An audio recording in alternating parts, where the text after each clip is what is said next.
लेकिन जब तक ये वर्तमान में तानाशाह बैठा हुआ है, आप कोई भी ईमानदारी की बात नहीं कर सकते, तो इस तानाशाह को भी हटाना पड़ेगा। तो कहाँ है मोदी जी? स्वर्गीय मुलायम सिंह, शरद जी, रामविलास जी, बड़े बड़े नेताओं ने उस समय भी इसको विरोध किया था कि इसके अंदर आरक्षण जरूर लागू होना चाहिए, लेकिन इसके अंदर SC, ST, OBC और माइनॉरिटी की महिलाओं को भी इसके अंदर आरक्षण की व्यवस्था करनी चाहिए, ताकि वो भी उसका हक अधिकार उसको मिल सके। लेकिन ये 14 से बैठी हुई तानाशाह सरकार वोट की ताकत से नहीं, ये EVM से चुनी हुई सरकार है, ये छल से चुनी हुई सरकार है।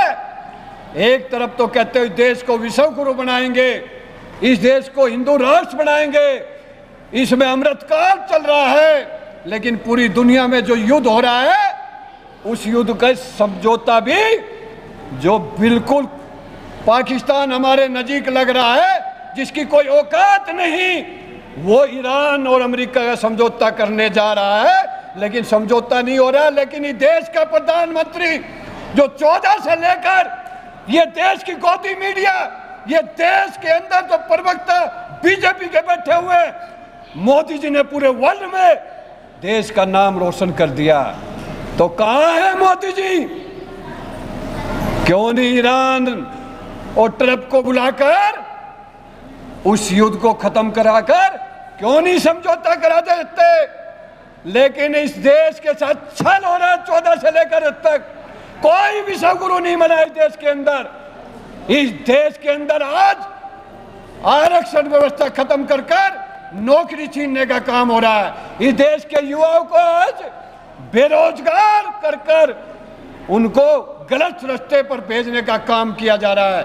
इस देश के अंदर 80 करोड़ लोग 5 किलो अनाज पर जी रहे हैं और ये कहता विकास विकास विकास। विकास हुआ है अडानी और अंबानी का हुआ है, और नंबर 1 2 अमित शाह और मोदी का हुआ है। लेकिन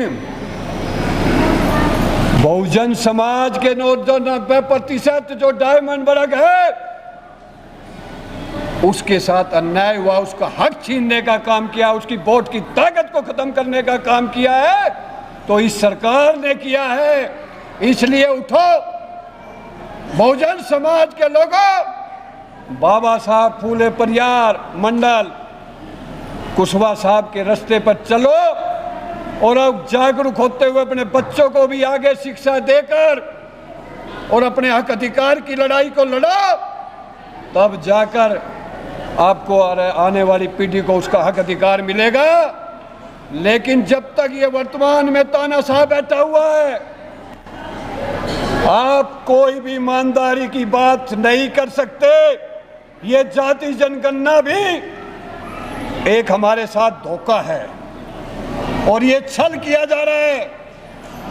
चाहे वो मकानों की गिनती में ओबीसी वर्ग का कॉलम ना हो, चाहे जाति जनगणना के अंदर ओबीसी का कॉलम नहीं हो, तो इसका मतलब ये हमारे साथ छल किया जा रहा है।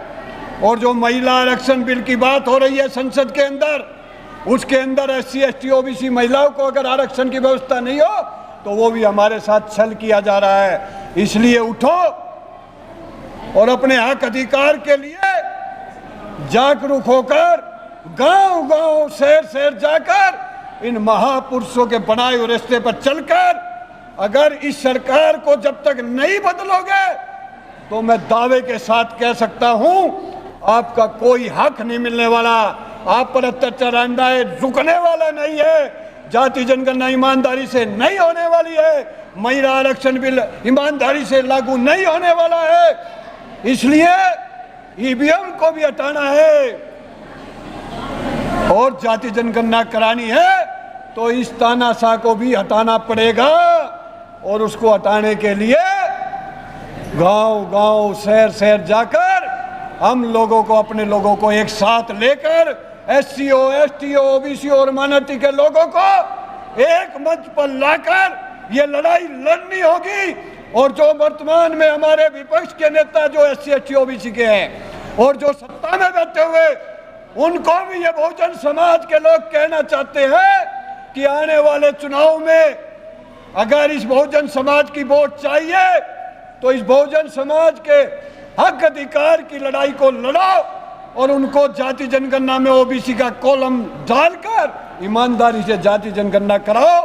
तब ये ईमानदारी से पता लगेगा कि पिछड़ा वर्ग कितना है, उसकी क्या स्थिति है, उसके पास कितनी नौकरी है, कितने मकान है, उसकी राजनीति सामाजिक में कितनी हिस्सेदारी है, SC ST की कितनी है, माइनॉरिटी की कितनी है। तब जाकर ईमानदारी से उसकी योजना बनेगी और योजना बनेगी तब जाकर उसके लिए हक अधिकार की व्यवस्था होगी।